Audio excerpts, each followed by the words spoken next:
Poštovani gledatelji, dobrodošli u prvu emisiju o fitnessu i bodybuildingu u Hrvatskoj. Kroz emisiju ćemo predstavljati hrvatske natjecatelje i natjecateljice u fitnessu i bodybuildingu, fitness trenere, nutricioniste, kao i sve one koji su uključeni u razvoj ovog plemenitoga u Hrvatskoj toliko zapostavljenog sporta. Evo što donosimo u današnjoj emisiji. Antonio Furić, prvi Hrvat na prestižnom natjecanju Arnold Classic. Juniorski prvak Damir Kućančanin i ove se godine natječe za titulu najboljeg juniorskog bodybuildera. Damir Siser, predsjednik HBBS-a, Zagreb na proljeće, domaćin ženskog prvenstva u body fitnessu i muškom fitnessu. Požežanin Antonio Furić jedan je od najtrofejnijih, ako ne i najtrofejnijih hrvatski natjecatelj u bodybuildingu. Osim čitavog niza domaćih titula, Antonio se ponosi naslovom europskog prvaka. Odlazi na prestižno natjecanje Arnold Classic u Sjedinjenim Državama, što je ravno svjetskom prvenstvu u bodybuildingu. Antonio je u vrhunskoj formi, a za kratak intervju zamolili smo ga na zagrebačkoj šalati. Požežanin Antonio Furić jedan je od najtrofejnijih hrvatskih bodybuildera, a osim čitavoga niza domaćih titula ponosi se i naslovom europskog prvaka iz 2010. godine. Rođen 1979. bodybuildingom se počeo baviti sa 16 godina, nakon što se okušao u nizu sportova, a posebno u atletici. Antonio je za nastup na Arnold Classicu dobio pozivnicu i to zajedno sa slovenskim natjecateljem Mihom Zupanom, a obojica su nastupila u kategoriji do 100 kg. Arnold Classic natjecanje posljednjih se godina profiliralo kao najbrži put da relativno nepoznati bodybuilderi postanu svjetske zvijezde. Evo kakvi su Antonijevi dojmovi s prvog nastupa na ovom elitnome natjecanju. Pa dobro, čini se da je ovo bio samo nastup. Ja nisam zadovoljan sa onim što sam tamo pokazao. Ne samo rezultatom, nego svojom formom nisam zadovoljan. Međutim, vidio sam za ubuduće što me čeka, što moram promijeniti da bi ostvario nešto što želim. Tamo su ljudi očito došli pripremljeniji nego što sam ja bio. Možda ja i jesam zaslužio nešto bolje nego li je 8. mjesto koje sam tamo osvojio. Međutim, obzirom da nisam pokazao formu koja je bila najbolja do sad, bilo mi je sasvim svejedno da ću biti 4., 8. ili 20. Što je onda presudilo po vašem mišljenju, a i po mišljenju sudaca? Pa, izgubio sam malo previše kilograma. Imao sam, na primjer, prije 2 godine na Europskom prvenstvu 100 kg, sad sam nastupio sa 96,5, što je, znači, za 3,5 kg manje, ali sama forma, sama ta definicija, kao što mi kažemo, nije bila bolja. Možda je na pojedinim dijelovima mišića bila čak i nešto slabija. Stefan Havlik iz Slovačke osvojio je prvo mjesto. Po čemu je on bio toliko dobar i možete li se s njime usporediti? Ja se inače mogu s njime usporediti, međutim, njegova definicija, njegova izražavanost mišića, znači separacije mišićne i mišićne masa sama su bile ispred mene. Otprilike toliko mjesta kolika je razlika bila između nas dvojice. Imam osjećaj da sam trebao imati malo intenzivnije treninge, da sam tu trebao učiniti korak naprijed. Jer sama dijeta, sama dužina dijete, dužina priprema su bile na razini, ako ne čak i ispred one razine kad sam nastupio u Maastrichtu 2010. Mislim da je ključ je prvenstveno u mom treningu. Trenirao sam 2 puta svaki dan. 2 puta svaki dan. S tim da unos hrane nije nekakav univerzalni, zavisi od trenutne forme. Ukoliko je forma malo lošija, to bi značilo da trebam još više nekakve masnoće s tijela skinuti, onda bi naprosto smanjio unos ugljikohidrata. Unos proteina je u pravilu isti, unos masti, prvenstveno zdravih masti iz lanenog ulja, je isto podjednak. Znači, u pravilu igram se sa unosom ugljikohidrata u zavisnosti kakva je forma. Ja sam nekih 5 grama i nešto više čak uzimao po kilogramu. Za početnike je 2 do 3 grama sasvim super. Vrhunski sportaši su na neki način prisiljeni koristiti dosta dodataka prehrani jer im oni pomožu da se brže oporave od treninga. Znači, velika razlika treninga sad i bez nekakvih dodataka, tih suplementa. Znači, uz treninge. Mogu učiniti trening, osim što će biti jači, duži, prvenstvena stvar je u oporavku od prošlog treninga. Oporavak je puno bolji i puno brži uz te dodatke prehrane. Znači, mogu napraviti više treninga tjedno nego što bi inače napravio. I daljni planovi za budućnost, natjecanja za ovu godinu? Pa ovako, inače sam donosio odluke vruć. Poslije natjecanja bilo da sam sretan ili razočaran, međutim sad daću si tjedan, dva vremena tek da se malo odmorim i onda ću odlučiti da li ću nastupati ove godine, da li ću ići na svjetsko prvenstvo, da li ću ići na World Classic koji će biti u Europi, u Španjolskoj u 11. mjesecu ove godine ili ću lagano početi pripreme za iduću sezonu.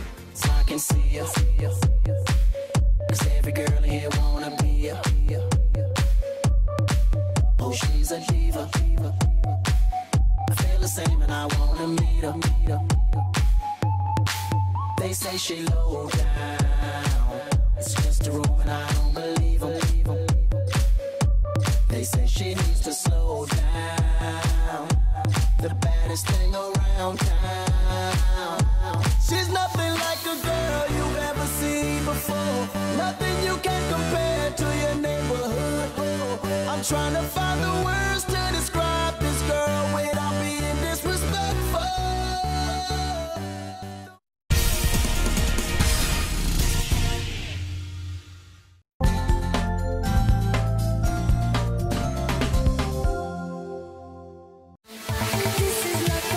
Želite li biti u vrhu? Koristite sportsku prehranu Inkosport.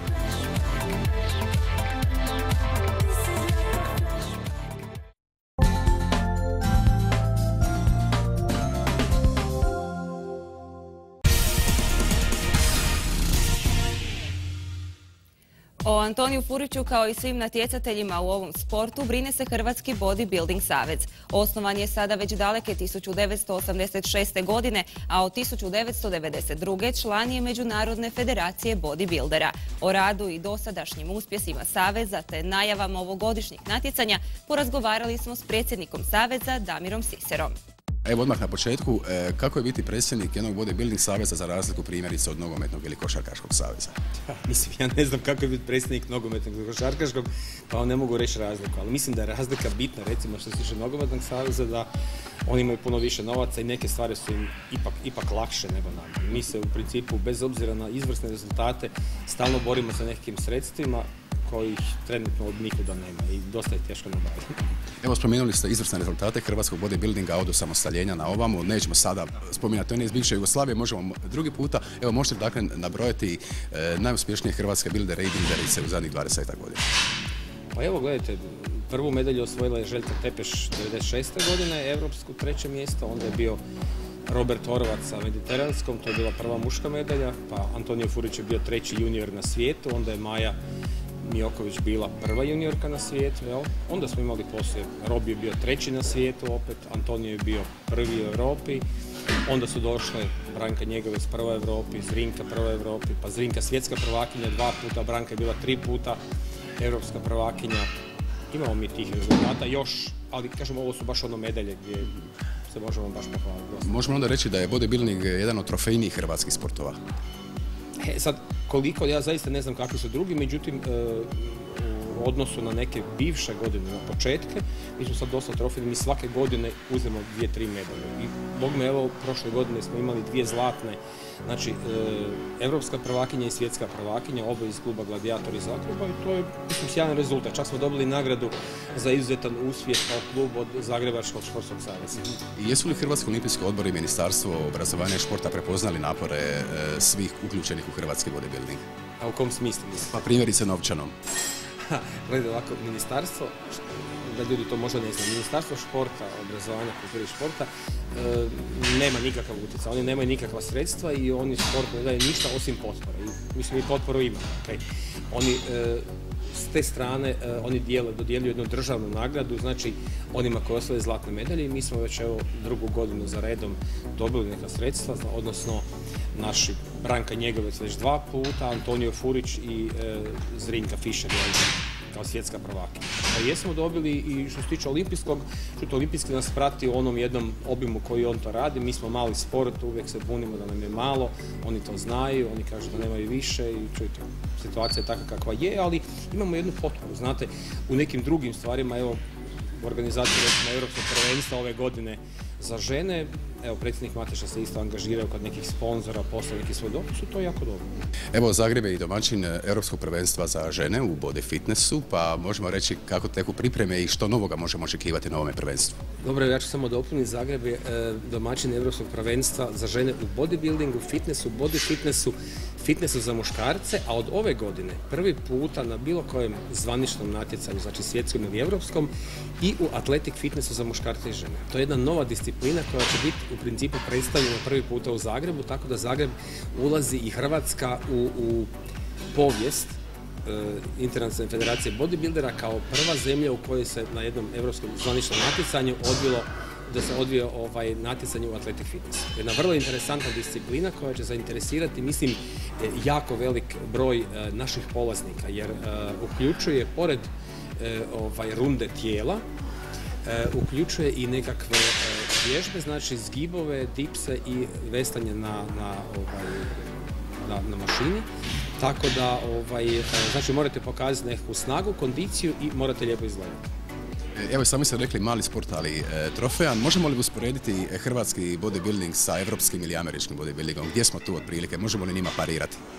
Gledajte, kojim evropskim znate i kojim američkim. To je pitanje je dosta kompleksno. Teško je komparirati. Za Ameriku ne znam toliko, za Europu znam da ima dosta zemalja koje su, kao ne znam, Poljska, Češka, Slovačka, Rusija, Bugarska, Estonija, ove baltičke zemlje, znači sve zemlje bivšeg istočnog bloka, koji su vrlo, vrlo jake, naravno tu Italija, Španjolska, koji imaju neku tradiciju veću i mnogo ljudnije su. Međutim, moramo reći da mi smo vrlo ozbiljni, za nas se zna, pogotovo zadnjih godina, mi uvijek smo tu, dođemo sa timom 1 do 2 čovjeka i uzmemo jednu medalju. Čujte, Rusi dođu sa 15-20 ljudi, Poljaci dođu sa 10-12, ne znam, Česi isto tako i sigurno, naprosto zbog veličine svoje, oni odnesu naravno više medalja, jer sport ima puno dužu tradiciju, taj recimo u Češkoj ima već 45 godina, imaju savez organiziran, u Poljskoj i tako. Nekako se provlači ideja u bodybuilding zajednice da je Srbija puno naprednija što se bodybuildinga tiče od Hrvatske. Stoji li ta hipoteza? Da, dobro pitanje, vidite. Ne znam da li je naprednija, međutim znam da po njihovim fitness centrima puno više ljudi trenira ozbiljnije onako bodybuilding i da su im, kažu ljudi koji su bili tamo, puniji centri, da oni puno više treniraju nego ovdje u Hrvatskoj. Ne znam što je to razlog, oni definitivno, što se tiče nekakvog, mi ne možemo govoriti o nekim materijalnom statusu da su oni bolji, čak su ispod nas, međutim i plaćaju vrlo visoke članarine, ali se trenira da je to čudo jedno, znate. Evo, moram tako reći. Hrvatski bodybuilding savez osnovan još u vrijeme bivše Jugoslavije, 1986. godine. Evo, koliko ima članova, koliko ima klubova bodybuilding u Hrvatskoj općenito? Bodybuilding klubova ima jako puno, međutim stalnih članova je uvijek između 22 i 25. To je žalosna činjenica, jer ljudi recimo u trenutku ako nemaju nekog koji se natječe te godine, onda oni naprosto ne dođu na sastanke, više ne plaćaju nikakvu članarinu, onda tako 2-3 godine ih nema, onda se opet pojave i to je jedna loša pozicija, znate, jer trebalo bi sudjelovati u radu saveza i biti tu i kad imate nekog ko se natječe i kad nemate. A dosta je loše da nemamo nikog ko se natječe, to je recimo broj tih natjecatelja, neću reći da je u padu, ali stagnira već više godina, znate. A recite, broj posjetitelja u teretani zadnjih godina povećava se ili stagnira kao broj natjecatelja?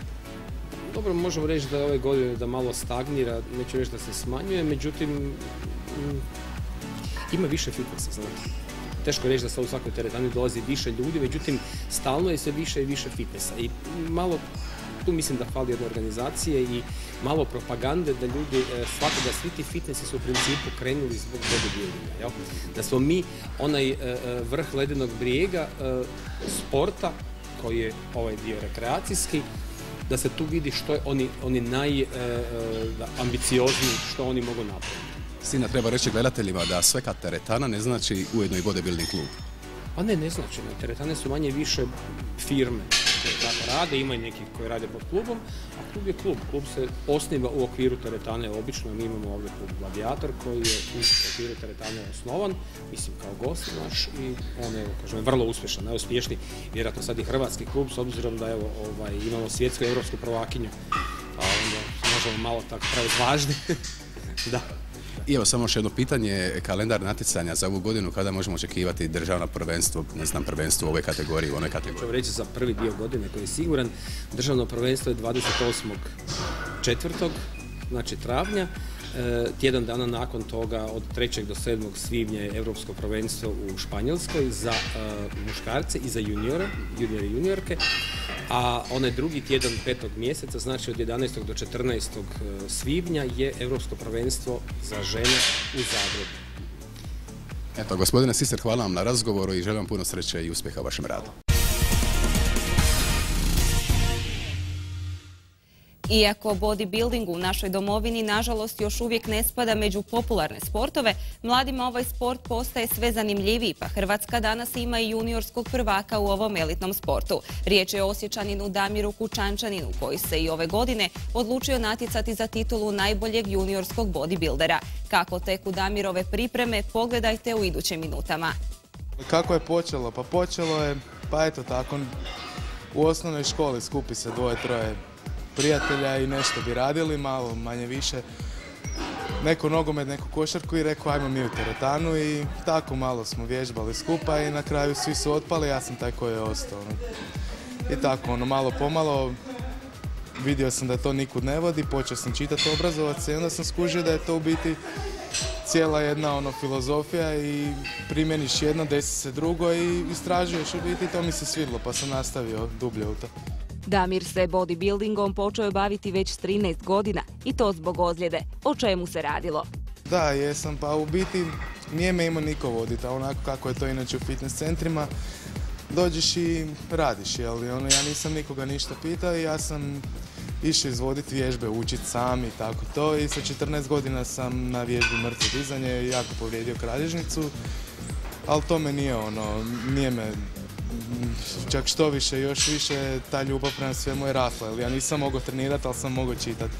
Pa vjerujem da nije te ozljede bilo da ne bi se ni našao te informacije o prehrani, treningu i okolo i to me u biti još više zagrizlo za to.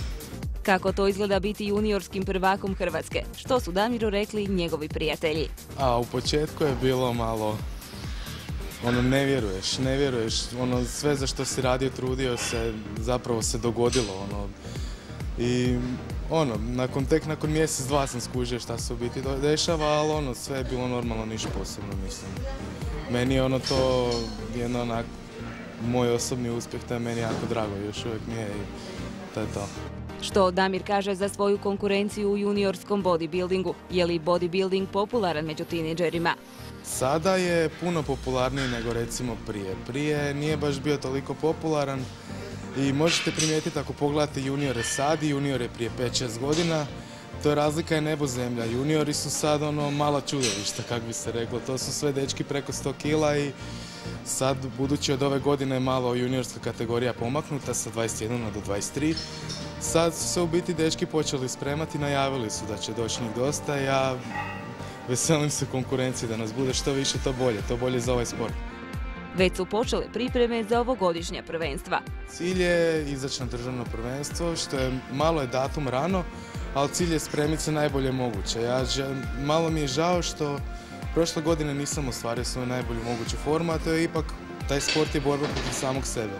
Tako da ove godine ja želim u biti postići najbolju definiciju koju sam ikad postigao, mislim makar na uštrb mišićne mase, nije bitno, glavno da je forma tu, a dalje što bude. Plan je za Bihać Open, znam da će biti sigurno, osim državnog, a između na što se bude mogao priuštiti put ili gdje se bude išlo, ja bi rado izašao.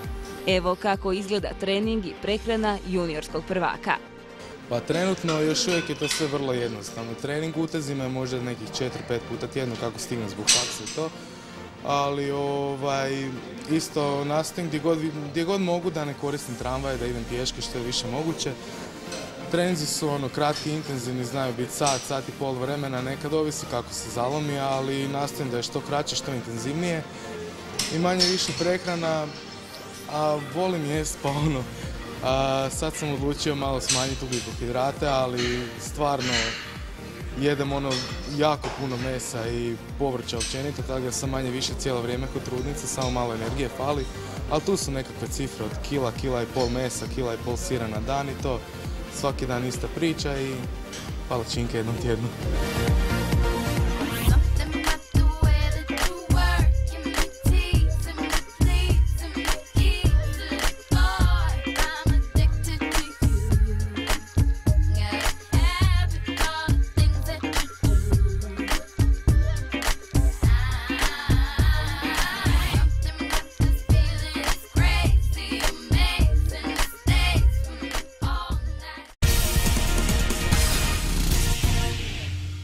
Dodatak prehrani bez kojeg je većini sportaša u ovom sportu trening nezamisliv, svakako je popularni kreatin. Pa iako ga svi koriste, i profesionalci i amateri, još uvijek se lome koplja o načinu doziranja kreatina, vremenu konzumacije i učinku kojeg ima na razvoj mišićne mase. Stoga, poštovani gledatelji, idemo konačno demistificirati kreatin. A o kreatinu će nam riječ više reći profesor Damir Sirovina, koordinator za doping Hrvatskog bodybuilding saveza. U pravilu sa većinom tih preparata koji još uvijek nisu dovoljno istraženi, čiji učinci još uvijek nisu dovoljno poznati, najvažnije je slušati preporuke dijetetičara, odnosno preporuke koje su istaknute na samom proizvodu.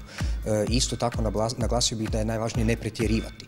Dakle, bolje uzeti nešto malo manje određenog proizvoda nego previše, a kad natjecatelj dođe na nivo koji je, dakle, na natjecateljski nivo ili na nivo nekakvog reprezentativca državnog, onda on u pravilu već ima potporu svoje stručne zdravstvene službe koja će mu onda to puno bolje dozirati. Za rekreativce dobro je biti oprezan, a isto tako, budući da se često lome koplje oko toga da li je potrebno neke pripravke uzimati iz prirodne prehrane ili ih je potrebno uzimati iz koncentrata, dakle dosta se lome koplja i oko proteina, treba biti umjeren, dakle koristiti jedno i drugo ako su velike potrebe za prehranom, odnosno za energijom. Zašto? Zato što kroz prehranu koju inače uzimamo, dakle u velikim količinama mesa i druge hrane, unosimo i dosta toksina i jako opterećujemo organizam. Tako da postoji jedan limit koji bi čovjek trebao unijeti kroz, dakle, meso ili nešto slično, pa onda je prema mnogim istraživanjima i prema mnogim autoritetima dobro uzeti i nešto u obliku čistih i kvalitetnih koncentrata. Tu isto tako treba biti jako oprezan jer se na tržištu može pronaći svašta. Treba koristiti one preparate koji imaju certifikate i koji su testirani, dakle koji zadovoljavaju sve zdravstvene standarde, dok nikako ne bi trebalo uzimati preparate koji dolaze, dakle, sa crnog tržišta ili ispod ruke od nekud. Ne kažem da neki od tih preparata nisu dobri, ali ako nisu provjereni, onda je bolje ne eksperimentirati, nego radije platiti 10% višu cijenu, a biti siguran da ste dobili kvalitetan proizvod.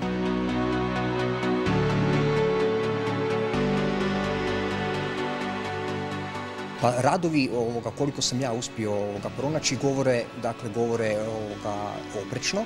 U pravilu je bolje ne pretjerivati, dakle onda uzimati ga kroz jedan period pa prestati. Dakle, slično je za mnoge te pripravke koji se uzimaju kao koncentrati, nije dobro zasićivati organizam niti sa vitaminima, niti sa bilo čim drugim. Dakle, bolje biti oprezan, igrati na sigurno i koristiti preparat onako kako je propisano prema nekim standardima.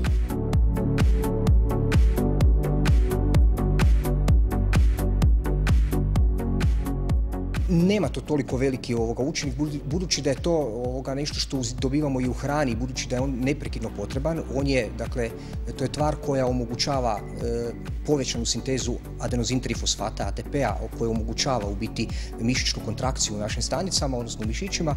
Dakle, treba ga uzimati onako kako je propisano, dakle kroz dan, kako bi stalno imali određenu količinu, odnosno koncentraciju u našim stanicama.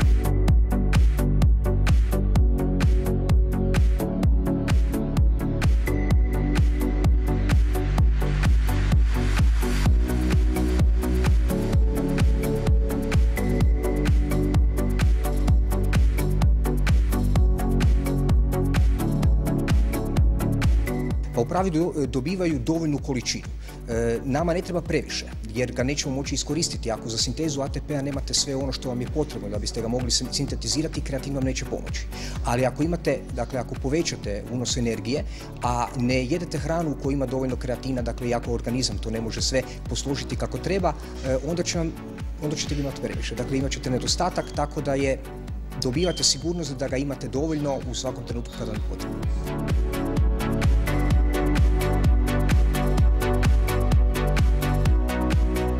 Teško je to reći. Dakle, ništa nije nezamjenjivo. Moguće je to sve nadoknaditi kroz druge. Dakle, nije stvar u tome da li on je, to je istina, dakle on je nezamjenjiv, nemoguće je se baviti tim sportom bez dovoljne količine kreatina, samo je pitanje iz kojih izvora ćete ga uzeti.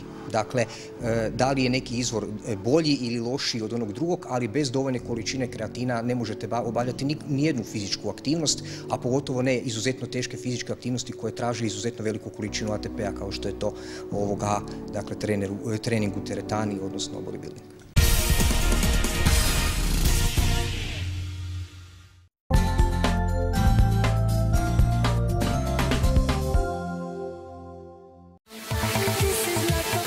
Želite li biti u vrhu? Koristite sportsku prehranu IncoSport.